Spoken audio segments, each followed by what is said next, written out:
What's wrong? Your ring! Iron burns fairies. I'm sorry.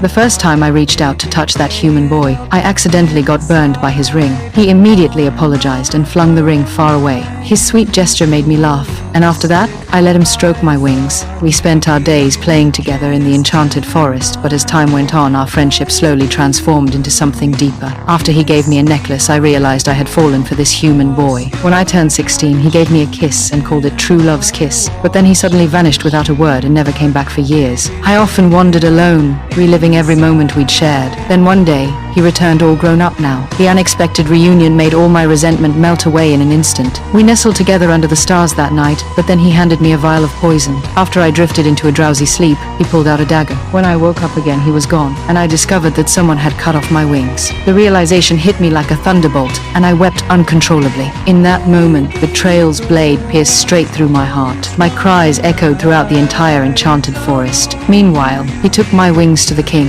and traded them for the throne and the princess's hand. Even without my wings, I didn't rush into revenge. I picked up a branch from the ground, transformed it into a staff, and used it to steady myself as I stumbled forward. My heart had turned to ash, and the once vibrant forest lost all its magic. The next day, I transformed a raven into human form. To be my spy, I needed to know why he'd been so heartless. By then, he'd already been crowned king and married the princess. When the raven brought me this news, any mercy left in my heart vanished completely. I turned dark, my rage soaring to the heavens. Though I'd lost my wings, the thirst for revenge multiplied my powers several times over. I stared into the distance, determined to make him feel the same despair and pain. One day, the raven brought news that the king and queen had a child and would soon hold a grand celebration. A grand celebration for a baby.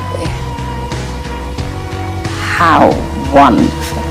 When the day of the celebration arrived, everyone gathered at the palace. Even the little fairies came bearing blessings. That's when I descended upon them with overwhelming power. I showed up uninvited. I really felt quite distressed at not receiving an invitation. You're not welcome here.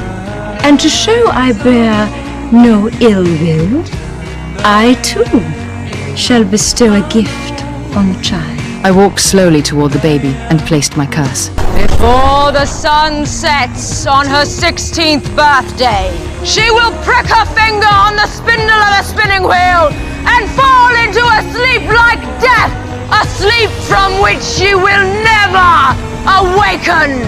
The princess can be woken from her death sleep, but only by true love's kiss. This curse will last to the end of time. No power on